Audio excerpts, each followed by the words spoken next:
When you think about Detroit and guns, it doesn't necessarily translate to, oh, legal gun owners exercising their right to carry. And Right. one of the things that you referenced in your article was the fact that not only are people deciding to purchase and carry guns legally for their own protection, but some of them are just exercising their right to bear arms. My first question to you is, how is the right to bear arms not necessarily the same obvious right when it comes to Black people in America and Black people in the city of Detroit? Can you give us some context?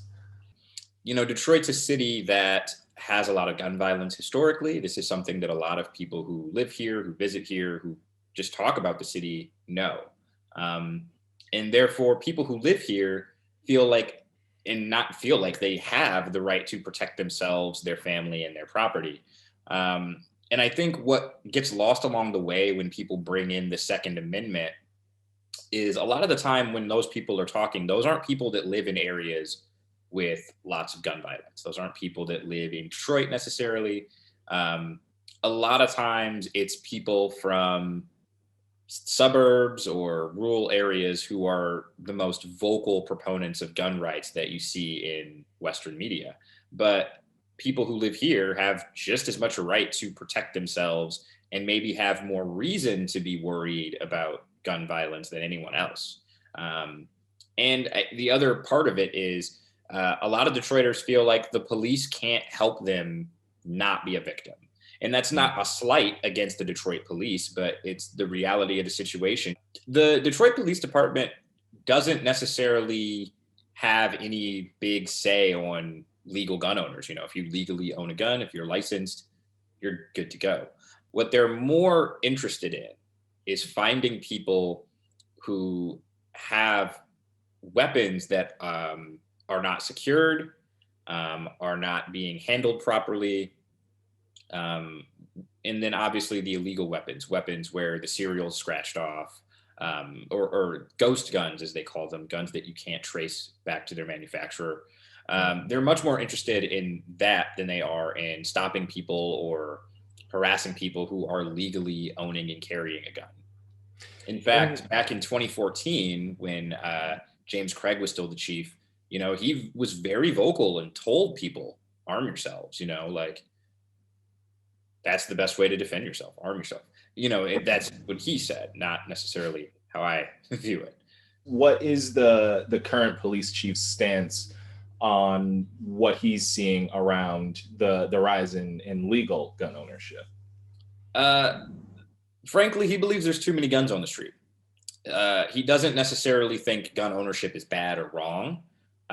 He's just speaking from someone who looks at those stats and sees how many guns officers are pulling off the streets, legal or illegal. He just thinks there's too many, and the access to guns is just a bit too high for a city that has this kind of violence. But again, he's never been someone who is anti Second Amendment. In your reporting for this last piece, you spoke to quite a few people about what led them to gun ownership. Can you just tell us a little bit about some of the people that you encountered and some of the things that they were saying, some of the reasonings behind them becoming gun owners? Yeah, so one of the very first people I talked to is Richard Faulkner. He actually, his son is a police officer at DPD, or his stepson is a son with DPD. So that's how I was linked with Richard. And he said that he saw someone trying to break into his neighbor's house, and it dawned on him, even if I call the police, if this guy wants to do harm to me, he's here. The police are there. So that is a story you hear often. People either hear about a crime or they witness a crime, and that's when they decide to arm themselves. Other people like Tanisha Moner, she's a gun range safety officer. She unfortunately was the victim of a robbery and a sexual assault at gunpoint when she was young, and it actually took her a long time to get over her fear of guns. But once she did, she realized, okay, now I have options, now I have some sort of defense. And it might not stop you from being the victim of a crime. And she's one of the first people who will tell you that. But what it does, it gives you a sense of safety that you might not otherwise have. Have you heard or seen any pushback against all of this newfound, I guess, interest in firearms, and what was that pushback? I haven't heard that pushback from longtime Detroiters necessarily. I've heard it. I've talked to people who didn't grow up surrounded by gun violence or surrounded by crime, who are pacifists, who don't believe in firearms. But even those people will tell you at a certain point, you got to do what is in the interest of you and your family. So the pushback kind of goes, they might not personally like it, but they're not going to be campaigning against your ability to own a gun. Some people are still not fans of the NRA, the National Rifle Association. Some people are not necessarily a fan of big gun lobbyists like them, but at the end of the day, they're all for doing what you got to do to keep your family safe. And if owning a gun and keeping it secured and out of the reach of children is the way you want to do it, then they're all for it. And so finally, we're talking about guns, we're talking about illegal weapons, we're talking about legally owned firearms, we're talking about gun violence and how it's related to crime and poverty. If you're not familiar with the city of Detroit, this can all sound terrifying. It can be a red flag as to, I never want to go to that city. I don't want to experience that, because I feel like the moment I step foot into the city of Detroit, there's going to be surrounded by crimes and guns and all this scary stuff. What would you say to a person who's having that kind of sentiment about the city of Detroit and about this subject matter, based on your reporting and the things you've seen and the people you've spoken with? Yeah, that's a great question. It's funny. It's something that I've talked about for many, many years. The fear of Detroit. And really, I have two basic things. And the first is that you can be a victim of crime anywhere.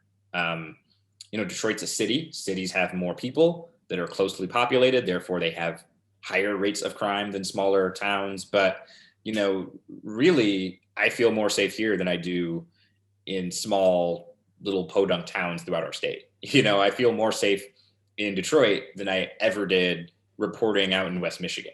Chicago has a lot of violence, but no one talks about being afraid to go to Chicago. They might talk about being afraid to go to a certain part of Chicago, but when we talk about crime and we talk about gun violence and people being afraid to come to a city, a lot of it is a stigma, right? Detroit has been stigmatized as a violent city for decades and decades. And that stigma is probably not going to go away anytime soon. But what people shouldn't do is let that stigma guide their decisions before actually experiencing the city. You can find more at onedetroitpbs.org or subscribe to our social media channels and sign up for our One Detroit newsletter.